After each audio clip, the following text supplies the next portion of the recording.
시집간 딸이 시어머니 좋다고 얘기하면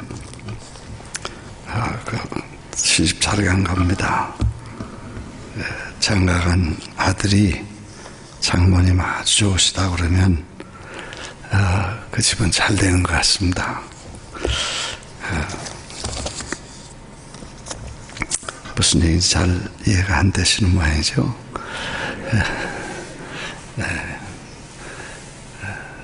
목사님 좋으시다고, 사모님 좋으시다고 저희 교회에서 오신 장로님도 우리 교우들이 그렇게 늘 오시면 자랑하셔요. 그래서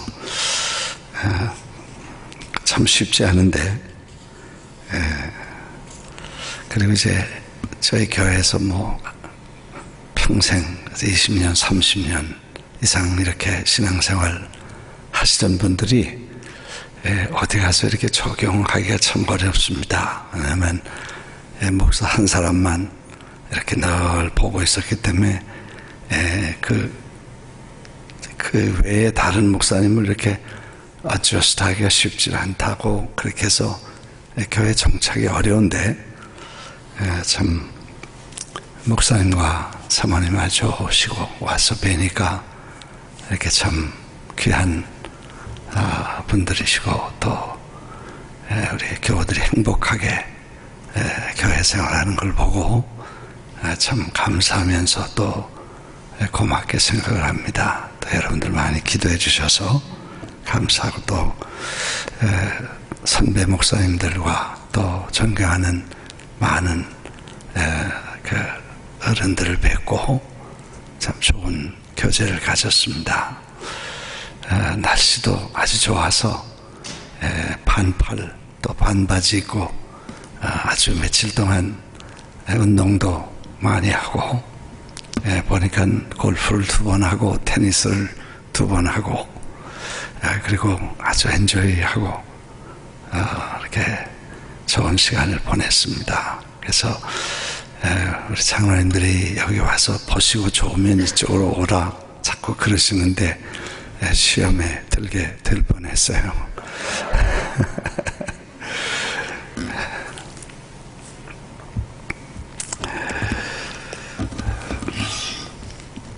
제가 제 목사님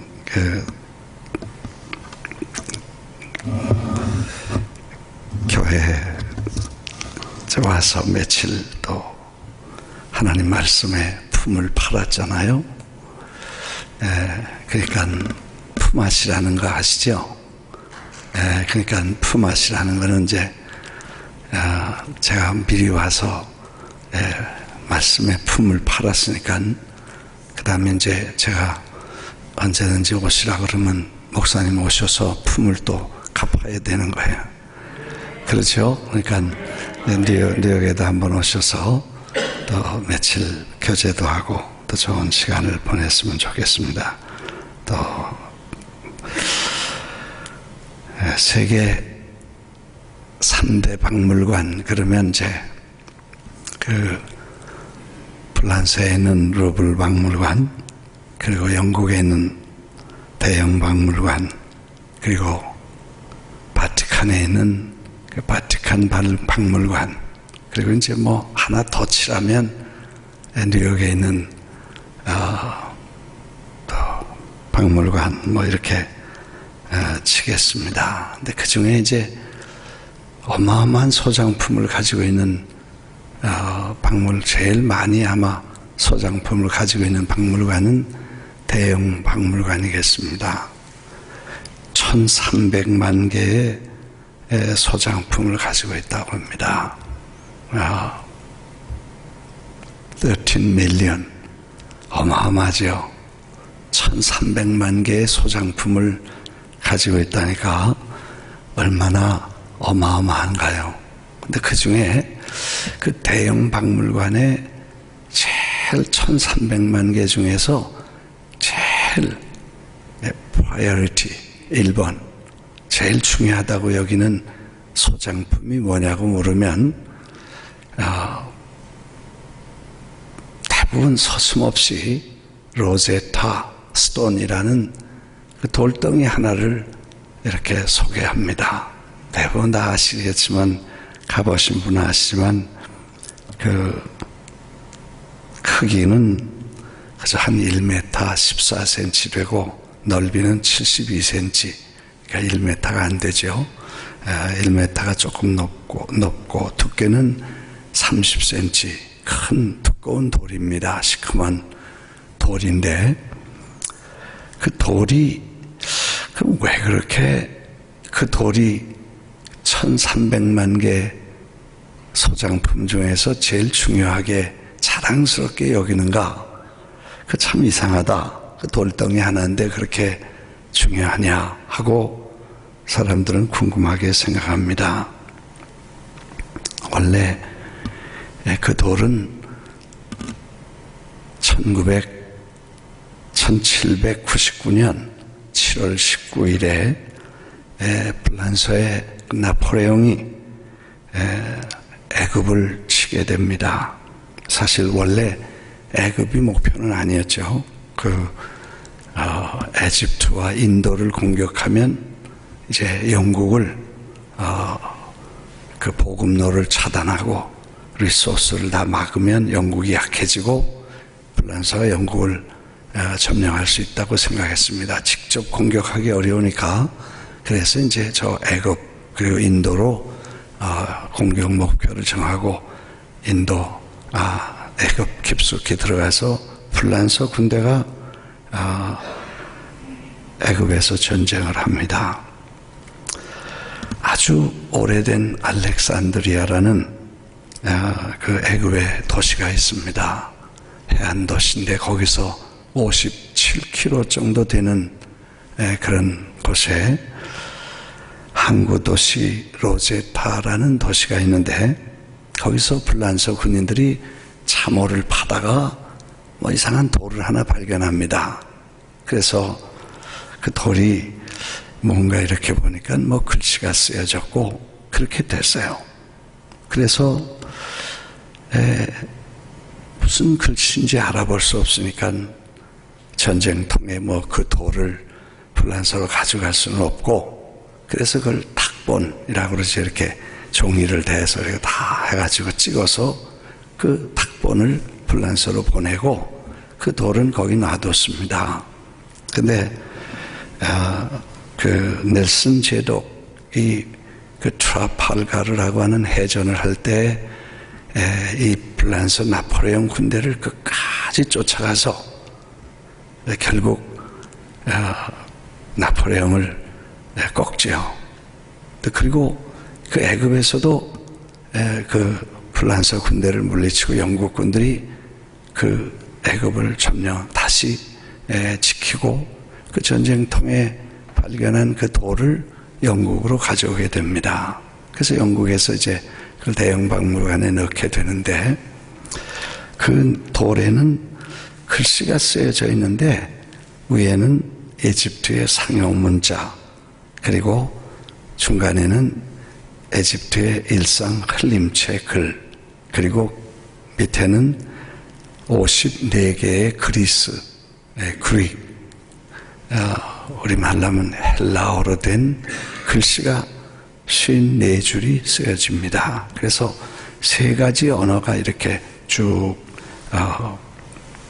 적혀 있습니다. 그 언어 때문에 그동안에 정말 오랜 선사시대의 역사가 감춰져 있었습니다. 이 에집트의 피라미드라든지 그 옛날 고대 역사를 풀 길이 없었습니다. 주로 애굽의 옛날 그 역사를 어떻게 풀어볼 방법이 없는 것은 그 상형 문자가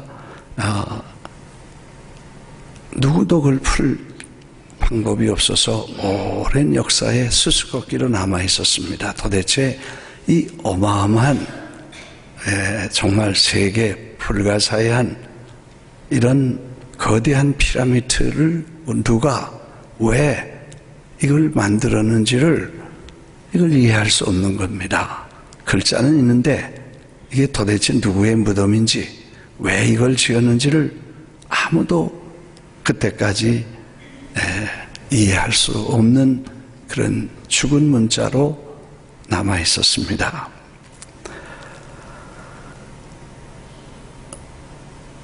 불란서에, 그런데 이제 이 미스테리를 푼 거는 사실 영국에선 돌을 가지고 있지만 그걸 푼 거는 불란서에서 그걸 풀었습니다. 불란서에 장 프랑스와 쌍폴리옹이라는 학자가 있는데 6살에 글쓰기를 다 배우고 13살에 그 언어의 가장 기본이라고 하는 상스크립트와 아랍어, 중국어, 페르시아어, 애굽, koptic, 하여튼 언어의 박사로 아이 어렸을 때부터 이 linguistic한 언어학을 연구하는 것처럼 이렇게 많은 언어를 터득하고 그 상용 문자를 해득하는 것을 목표로 해서 그렇게 평생 애를 썼지만 그걸 해석할 수 없었습니다. 그런데 그 돌에 3가지가 같은 내용을 3가지 언어로 써놓으니까 하나를 해석하면 다른 것도 다 해석할 수 있는 그런 이제 중대한 키를 얻게 됩니다. 그래서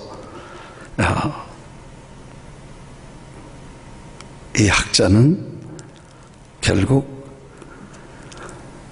역사의 수수께끼인 상형 문자의 132개의 알파벳과 애굽의 27명의 바로라고 하는 왕의 이름을 해석해서 내놓게 됩니다.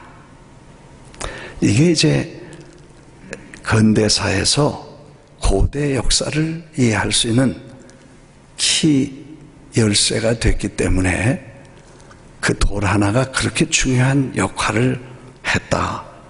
그래서 그게 1300만 개 중에서 1번으로 중요하게 정말 엄청난 의미를 가지고 있다고 그렇게 설명을 하게 된 것입니다. 최근에 작년 몇 달 전에 구라파에서 무슨 뭐죠? 그게 별똥별이라고 해성 67번 67P라고 하는 그 해성이 이렇게 아주 어마어마한 속도로 꼬리를 붙여가지고 날르는 그런 해성에다가 탐사선을 보내고 로켓을 쏘아서 거기다가 로봇을 앉히고 그 해성의 토지를 검사해서 그게 최초의 태양계가 시작될 때에 그걸 이렇게 그때부터 있었다고 해서 그걸 파내면 거기서 이 우주 생성의 비밀을 캐낼 수 있을 것이다. 그래서 이제 영국, 불란서, 독일 이 구라파에서 거대한 프로젝트를 만들어서 거기다가 인공위성을 쏘고 정착을 시킵니다. 참 총알이 날아가는 것을 말을 타고 가면서 총을 쏴서 그 총알을 맞추는 것처럼 그렇게 어렵다고 하는 프로젝트인데 그거를 성공시켰다고 해서 대단히 구라파가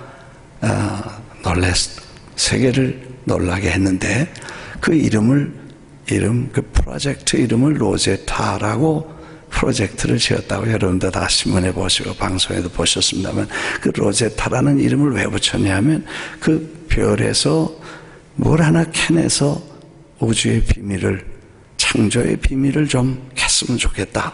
그런 생각을 했어요. 어마어마한 돈을 들였겠죠. 저는 그 결과가 뭐냐 하면 아무것도 없고 거기는 먼지뿐이고 별로 중요한 게 나오지 않았다. 그래서 그럴 바에는 창세기 1장 1절로 가지 뭐 다른 데 가서 그렇게 돈 많이 들이고 먼지 파가지고 그럴 게 없는데 창세기 1장 1절에 다 있잖아요. 태초에 하나님이 천지를 창조하시니라. 뭐 그것만 보면 되는지 뭐 그렇게 복잡하게 없는 걸 자꾸 캐내려고 그러고 안 되는 걸 그렇게 캐내려고 그렇게 있냐. 아멘은 또 안 하시지만 난 그렇게 생각해. 왜 아침 시간에 이렇게 긴 얘기를 서론적으로 말씀을 드리냐 하면 우리가 그 신앙이나 혹은 우리가 지금 성경이나 뭐 이런데 그 로제타와 같은 그런 원리, 그 아주 기본적인 원칙 이런 거를 우리가 찾으면 이거 뭐 하나님의 비밀 그리고 영원한 신비한 세계 그 하나님의 계획 그 하나님의 생각 뭐 이런 것들을 풀어낼 수 있는 그런 동기와 그런 열쇠를 우리가 찾으면 좋겠다 하는 생각을 해봅니다. 사실 우리가 평생 예수 믿고 평생 말씀 전하고 평생 이렇게 하는데 그런 게 좀 있어가지고 뭘 하나 딱 캐면 열쇠를 열면 착착 열려서 뭐가 좀 이렇게 풀리고 뭐 이러면 좋겠다는 생각을 갖게 되면서 오늘 읽은 이 본문이 제가 저의 경험으로는 이 본문 33절이죠. 먼저 그의 나라와 그의 의를 구하라. 이거 다 외우시고 다 아시는 말씀이니까 다시 설명 안 해도 되지요. 그런데 중요한 것은 그 나라와 그러므로 그런즉 therefore 먼저 그 나라와 그 의를 구하라. seek first 먼저 그렇죠? 그 먼저라는 단어와 그 나라와 의를 순서죠. 먼저는 먼저 후에 앞에 뒤에 순서죠. 그 다음에 뭘?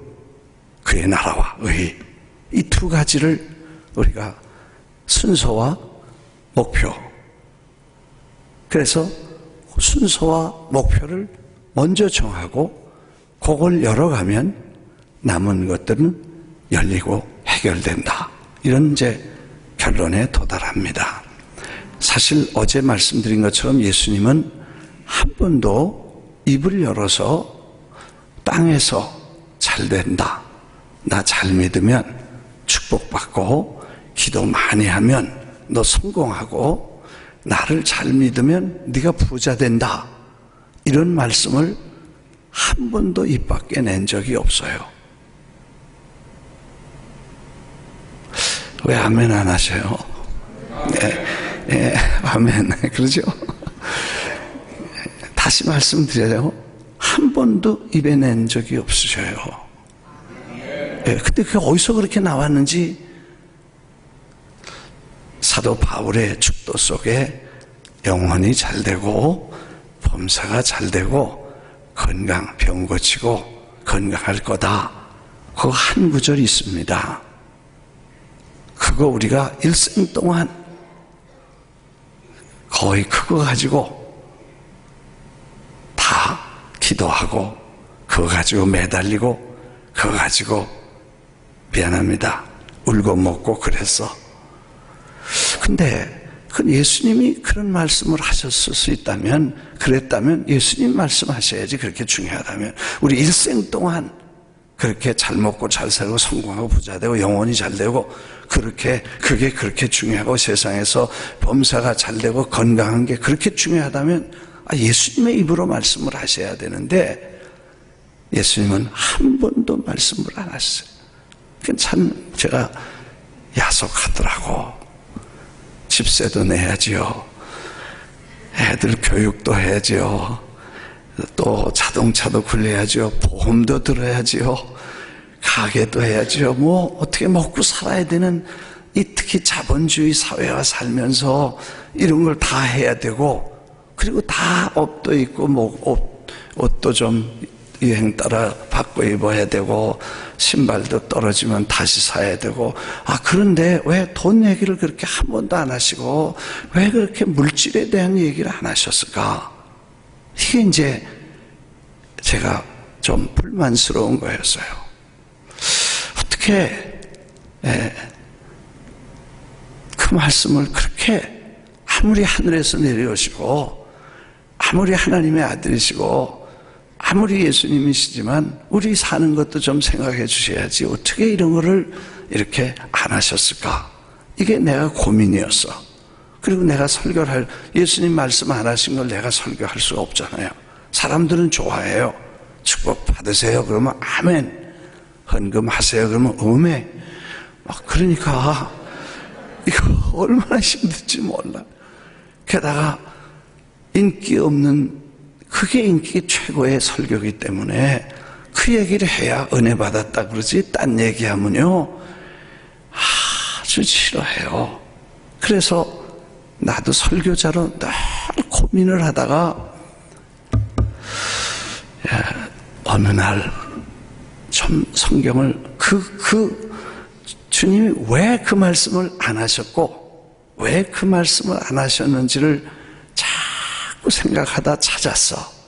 그게 뭐냐면 하긴 하셨는데 우리가 그걸 몰라서 못한 거고, 그걸 위험하니까 그렇게 말씀을 못 하시고 다른 말씀으로 하셨더라고. 뭐냐면 사람이 두 주인을 섬길 수 없다. 물질과 하나님을 겸하여 섬길 수 없는 거다. 왜냐하면 보이지 않는 하나님을 섬긴다고 하면서 보이는 물질을 동시에 섬기려고 하면 우리 스스로는 물질에 속한, 육에 속한 사람이기 때문에 우리 자신이 물질의 유혹을 받아서 하나님보다 물질을 더 사랑하고 영생보다 금생을 더 좋아하고 나중엔 어떻게 됐을 망정 지금 잘 먹고 잘 사는데 빠질 유혹을 가지고 있기 때문에, 그런 유혹에 넘어갈 약한 약점을 가지고 있는 우리이기 때문에 주님은 그렇게 말씀을 하시지 않았구나. 이해가 되시면 아멘. 이거 다 주님이 염려 걱정해서 다 말씀을 하신 거예요. 두 주인 섬기지 말라. 물질과 하나님을 겸하여 섬길 수 없다. 그리고 이보다 더 중요하게 여기게 되면 그러면 시험에 걸리고 신앙이 실패한다는 것을 말씀하셨기 때문에 그렇습니다. 사실 사람이 그래요. 약해. 내가 우리 교회는 아니지만 마나탄에서 교회를 할 때 건너편의 식당에 그 집사님 한 분 계신데 늘 점심 먹으러 갔는데 어느 날 단골이 되니까 터놓고 이런저런 얘기를 하다가 목사님 제가 믿음이 있는 줄 알았더니 별로예요. 왜 그래요? 그랬더니 제가 글쎄 얼마 전에 우연히 생각하다가 돈이 좀 한 10,000불쯤 생겼으면 좋겠다는 생각이 들었어요. 왜냐하면 돈이 10,000불 생기면 가난한 사람, 아주 병약한 사람 한 3,000불 주고, 가난한 사람 한 3,000불 주고 자기 한 3,000불 갖고 1,000불은 11조 드리고 이렇게 하기로 생각이 들더래요. 그래서 기도를 했더니 한 며칠 후에 서울에서 전화가 왔는데 그 친척이 그 돈 좀 필요하지 않냐고 그러더래요. 그래서 괜찮다고 그랬더니 그래도 필요할 것 같아서 내가 기도하다가 10,000불을 보낸다고. 그 10,000불을 보냈대. 그래서 돈을 3,000불, 3,000불, 3,000불 이렇게 1,000불 이렇게 다 떼어놓고 기도를 했대요.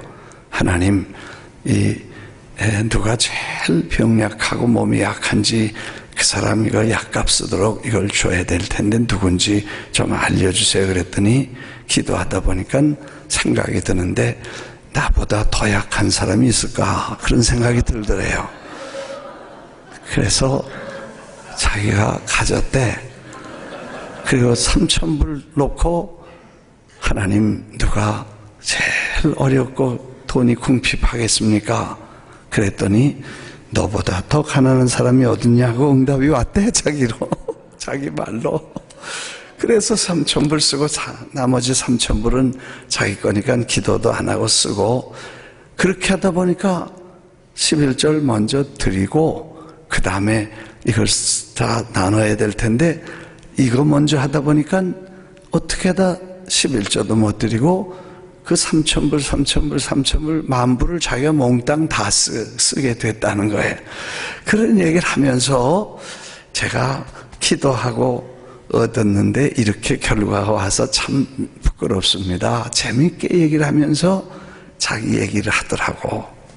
사람이 그런 약점을 지니고 있습니다. 육신과 매터리얼, 그리고 이런 특히 자본주의 사회에 살고 있기 때문에 물질의 가치를 높이 두고 있기 때문에 우리가 이것도 같이 하려면 실패하는 걸 아시기 때문에 주님은 우리에게 그렇게 하지 말고 그렇게 하지 말라 하고, 그 다음에 아주 로제타 스톤처럼 그러나 먼저 그 나라와 의를 구하면 다른 거 다 열리고, 다른 거 다 이루시고, 다른 거 다 축복하시고, 다른 거 다 채워주시겠다고 약속을 하신 이 말씀과 연가를 해보니까 안 하신 게 아니라 순서와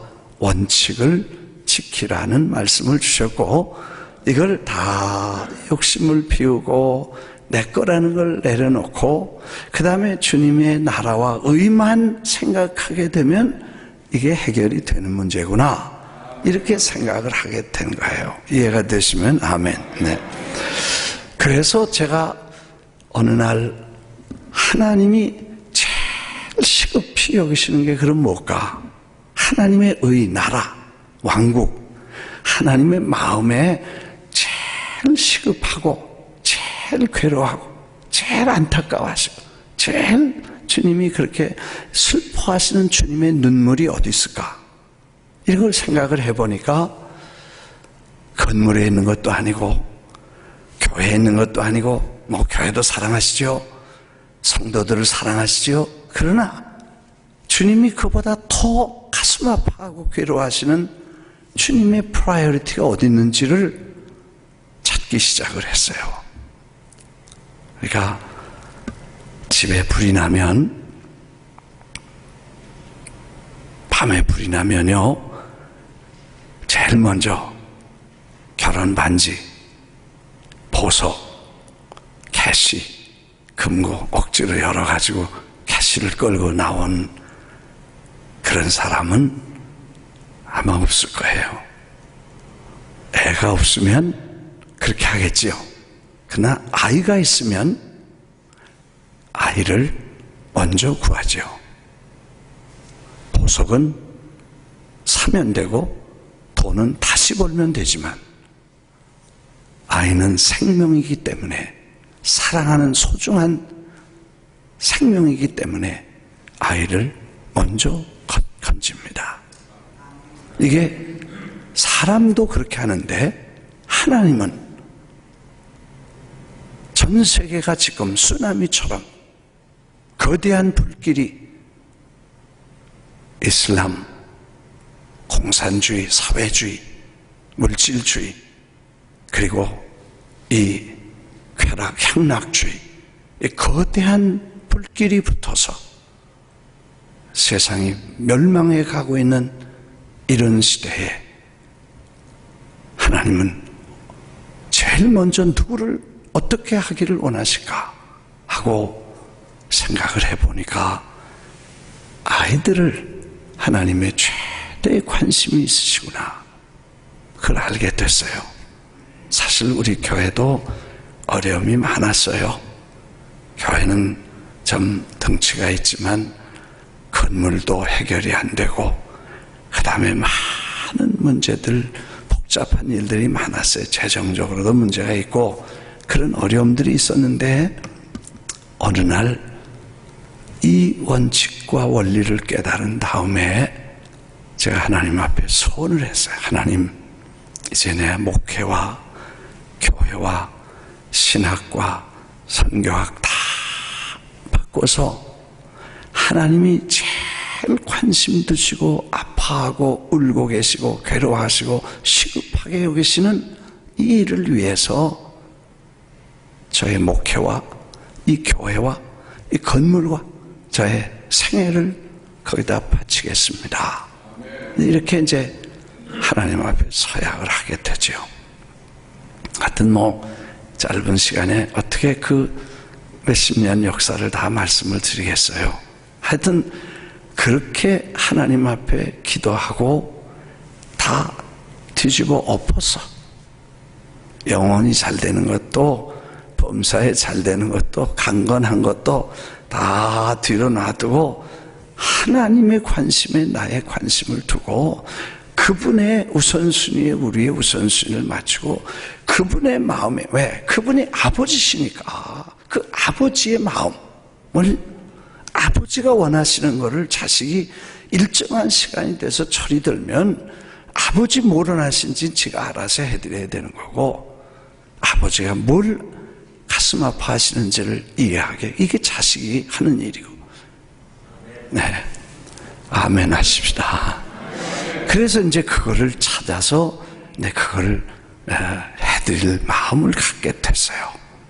그렇게 하고 하나님께 기도하고, 정말 나라든지 목회라든지 성공이라든지 축복이라든지 세상 이름이라든지 영광이라든지 명예라든지 다 쓰레기처럼 버리고 아버지 영광만, 그분의 가슴 아픈 그거를 이루어 드리겠다는 생각을 하고, 그리고 계산을 해보니까 전 지구촌에 그때 18억 5천만 명의 아이들이 있었어요. 그래서 그 아이들을 어떻게 하면 예수 그리스도를 믿고 구원받게 할까? 사실 10살, 아니 요 4살부터 14살까지 요 한 그룹 100명, 그 다음에 15살부터 30살까지 100명, 30살부터 100살까지 100명, 이렇게 세 그룹을 놓고 똑같이 설교를 하면 이쪽에서는 85명, 85%가 예수 믿겠다고 결심을 하고, 요 31세부터 15세부터 31세까지 요 그룹은 10%, 10명이 구원을 받는다 그래요. 통계니까, 선교 단체에서 만든 통계. 그 다음에 31세부터 100세까지 있는 그룹에게는 똑같은 설교를 하면 5%의 5명이 결심을 한대요. 여러분, 애들은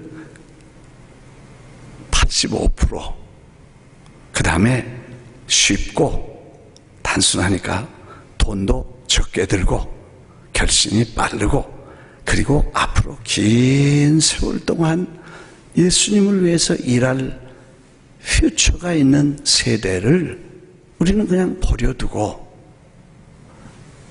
다른 데 가서 퍼센테이지가 아주 적은 거기 가서 우리가 거기다 모든 95%의 노력을 거기다 했다는 것을 우리가 발견을 하고, 이젠 이 순서를 여기다가 둬야 된다, 전략적 의미로서도 여기다 둬야 된다 하는 생각을 하게 되었습니다. 그래서 이 문제를 놓고 이제 저 시골에 가서, 남미에 가서, 나는 설교자니까 교육이 뭔지 모르니까, 아이들을 어떻게 다루는지 모르니까 학교를 짓고 아이들을 수천 명을 여러 학교에 모아놓고 유니폼을 입히고 가방을 메고 그리고 공부를 시키는데 그렇게 해서 실험실을 거쳐 나온 결과는 엄청난 놀라운 것이었습니다.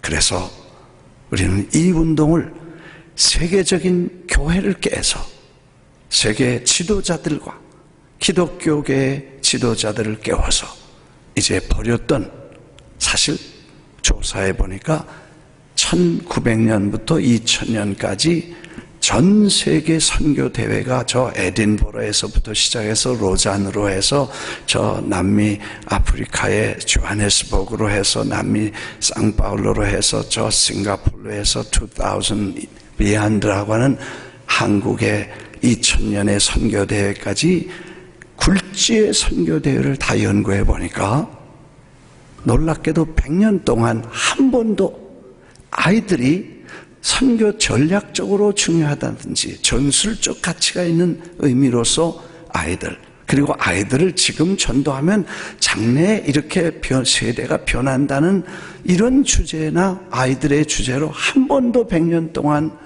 기독교가 이 회의를 갖지 않았더라고요. 그걸 조동진 박사님이 The Trend라는 그 미션 트렌드라는 두꺼운 두 책의 그 기록을 전부 원문 영어와 그리고 번역을 해서 그 책을 내셨는데, 참 놀라운 역사 자료에 보니까 한 번도 어린아이들 얘기를 한 적이 없는 거예요. 그래서 사실은 이 414이라는 운동이 시작이 됩니다. 그래서 실험실을 맞추고 고민하고 있는데 루이스 부시라는 1040 운동을 20년 동안 랄프 윈터 박사님과 함께 전 세계 선교 전략 운동을 하던, 그래서 지형적으로 북위 10도서부터 40도의 창을 집중적으로 전도하고 교회를 개척하고 선교사를 파송한다. 그게 1040 운동인데 그걸 20년 동안 하시던 분이 2009년에 한 분은 랄프 윈터 박사님 그 해에 돌아가시고 루이스 부시 목사님 혼자 있는데 그분이 저희 사무실에 오셔서 당신이 도대체 무엇 때문에 그렇게 바쁜지 모른다. 연락해도 안 되고. 그래서 지나가다 들르셔서 제가 이 얘기를 했더니 이게 다음 세대를 바꿀 수 있는 선교의 최대의 전략이다. 그리고 그날로 함께 동역을 해서 전 세계 어린이들을 변화시키고 복음을 전하는 운동을 1040 20년 네트워킹을 바로 트랜스퍼해서 414 운동이라는 이름을 붙이고 그때부터 일을 시작해서 지난 5년 동안에 놀랍게도 수십만 명의 목사님들에게 이 414 챌린지를 했고, 그리고 하나님의 역사가 일어나는데 정말 엄청난 하나님의 기적과 역사를 경험하게 됐습니다. 저는 일생 동안 목회하면서 목회가 그렇듯이 힘들고 어렵고 허덕허덕하고 문제와 골치 아픈 거 끊일 날이 없고 힘들었습니다. 그리고 참 목회라는 게 크나 적으나 그게 쉽지 않잖아요.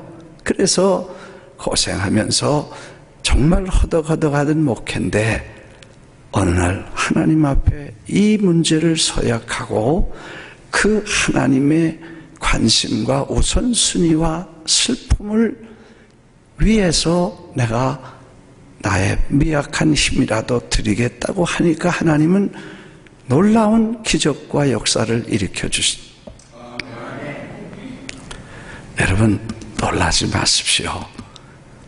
그렇게 해서 5년 동안에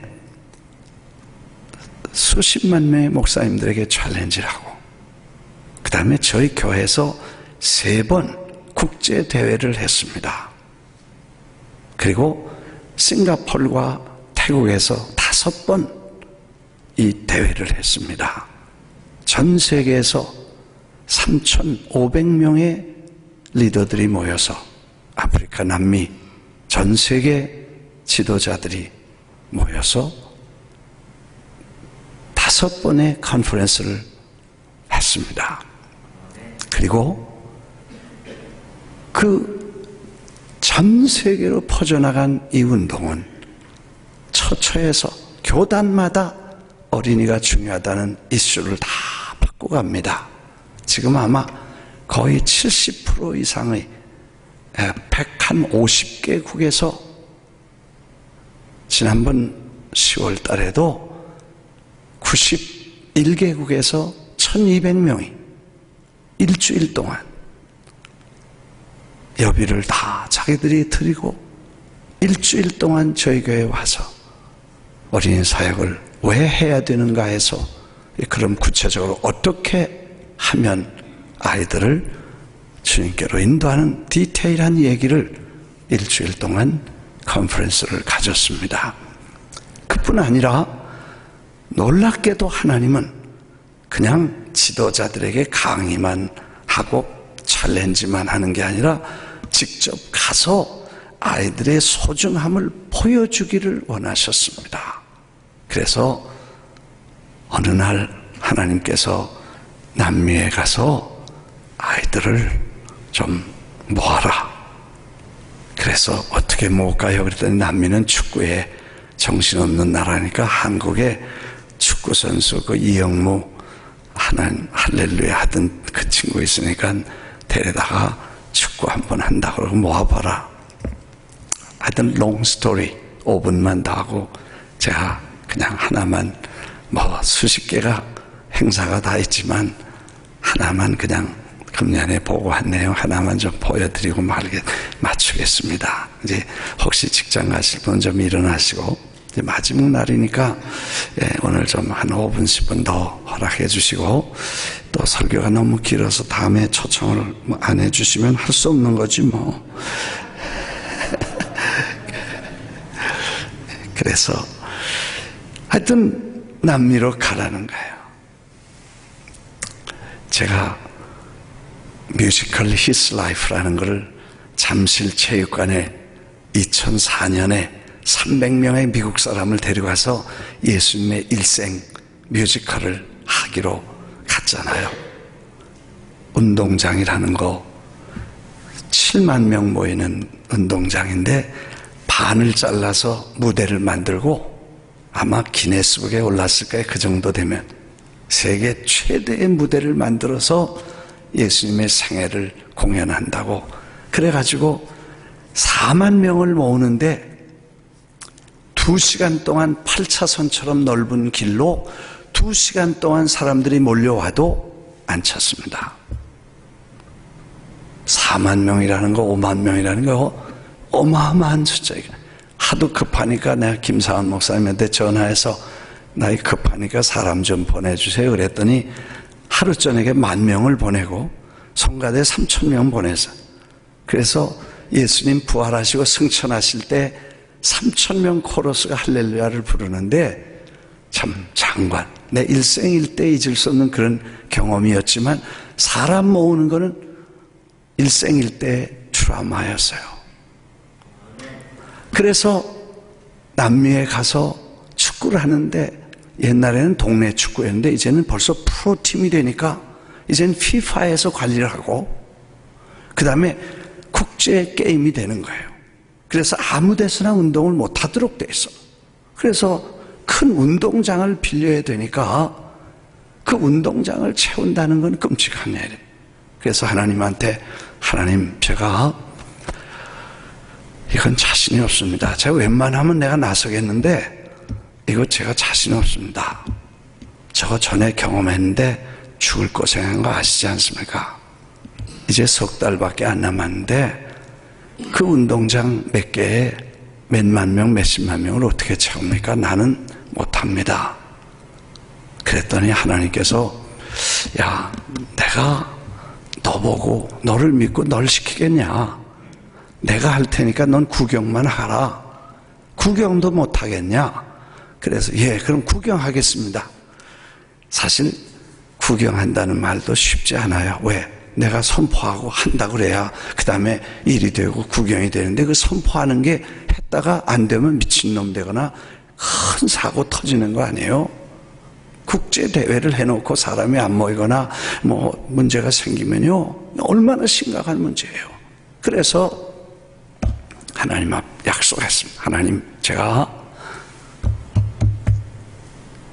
구경은 하는데 구경은 뭐 미리 갈 것도 없지 않죠. 제가 현장에 도착하기로 하고 그 다음에는 사무실에 앉아서 기도만 하고 준비만 하고 주님은 일하시고 전 구경만 하겠습니다. 뭐 웬만해야죠. 그래서 롱 스토리를 다 묶으면 그렇게 해서 일이 시작돼 가지고 3년 동안에 22개 운동장을 하나님이 직접 나서셔서 어레인지를 하셨어. 제가 하나님이 장로님 한 분 보냈어요. 장로님 보고 가서 하나님이 준비하신다고 그랬으니까 가보세요. 가서 이분이 돌아다니다가 가는 데마다 문 두들기면 다 환영하고 계약서 다 해가지고 온 거예요. 그 계약서가 뭔가 가만히 보니까 이 축구팀이 오시면 우리가 전부 경찰을 동원해서 에스코트 해가지고 아예 트래픽 없이 다 다니고 안전 지켜주시고 그 다음에 체육관 내놓고 그 다음에 그 동네에서 제일 프로팀 내고 내셔널 프로 축구선수 제일 잘하는 1, 2, 3등 안에 드는 사람 다 내줘서 경기를 하게 해주시고 주고 그 다음에 목사님들은 애들 다 모아주고 뭐 이런 계약서예요. 그래서 내가 그 계약서가 가짜인 줄 알았어. 그래서 내가 이 사람들 한번 나 가고 싶지 확인하고 믿을 수 없는 거예요. 남미를 제가 10년을 다녀 선교한다 그랬지만 돈 없으면요 아무것도 못하는 동네예요. 쉽지 않습니다. 이걸 믿을 수가 없어서 나는 가서 확인하고 싶지만 내가 확인 안 간다고 했으니까 그 사람들 좀 오라 그래라 그랬더니 축구계, 정부, 교계, 이런 축구팀과 선수들이 5명씩 한 나라에서 다 와서 다 자기들이 이렇게 하겠습니다. 그리고 그래서 감사합니다. 그리고 다시 보내서 밥 잘 먹여가지고 잘 부탁한다고. 그렇게 해서 22개 운동장을 1불도 안 내고. 여러분 이거 아멘도 안 되죠. 믿어지지 않으니까요. 하여튼 22개 운동장에 70만 명의 아이들을 모으는데 하나님이 직접, 난 마지막 날 시작하는 날만 난 갔으니까. 왜? 제가 뛰어다녔으면 제가 했다 그러니까 구경하러만 갔어요. 하나님이 하시면요 상상할 수 없는 기적이 일어나는데 콜롬비아 같은 데는 7만 명이 모였어요.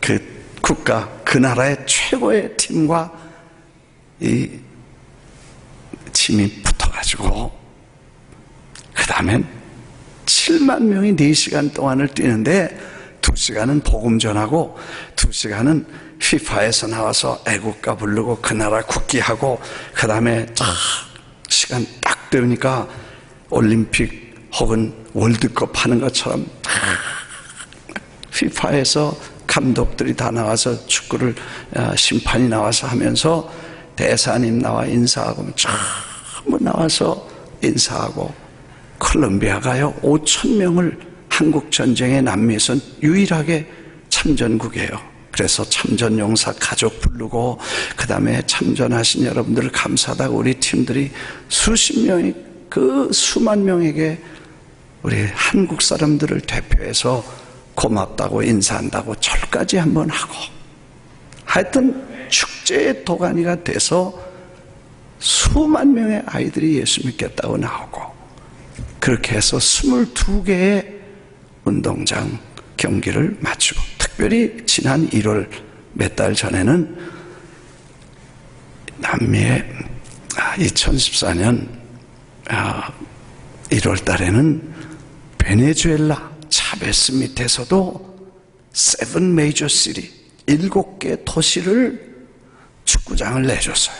여러분 참 놀라운 일은 하나님이 하시면 사람이나 제도나 권력이나 어떤 것도 관계없이 일하시는 분이야. 할렐루야. 나라와 권세와 영광이 아버지께 있어. 할렐루야. 여러분, 차베스 있을 때도 그랬고 죽은 후에도 새 정부가 들어오면서 막 데모를 하고 막 난리가 난 전국이 전쟁터인데 7개 도시를 휘저으면서 축구를 했는데 20만 30만 명이 몰려 들어왔어요. 배들이 20년 동안 숨도 못 쉬고 눌려 있었는데 교회가 다 힘을 얻고, 그리고 더 놀라운 건 차베스, 이 베네수엘라뿐만 아니라 전 축구 경기 22개 경기장을 내셔널 텔레비전에서 그걸 전부 비치는 거야. 방송을 한, 방송이 1억 5천만 명이 그 방송을 들었다는 통계가 이 방송국에서 나왔으니까. 여러분, 안 믿어지죠? 나도 못 믿어. 지금도 이런 하나님의 관심에 관심을 두면 그분이 일하시는 걸 저희들이 경험을, 저도 놀랐어요. 그래서 그 뒤에